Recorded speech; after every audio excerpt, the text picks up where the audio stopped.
Aha ni muri site, hano ni muri site ya Kibenga hafi y'isantere ya Kayumba, hano muri site ya Kibenga hafi yo mu gasantere ka Karumbya ruguru ahangaha.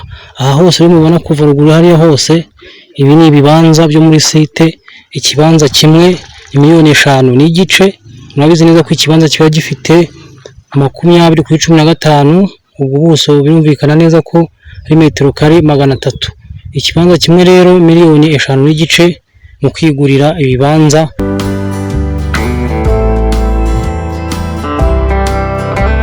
Hari map y'ibibanza ariko ngewe nabyigereyemo kuri tere.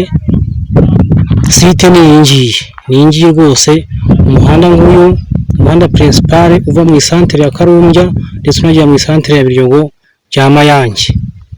Site ni ingiye rwose, hakurya hariya ni ku Kibenga, ku kagari no ku mashuri. Hanyuma hano rero hariya hose iriya moto irimo izamuka hirya hariya, iriya moto mubona hariya, aha hose ni muri site. Ikibanza ni $5,000,000 n'igice. Murakoze, nitwa Professor Muhigi, Imana ibahe umugisha.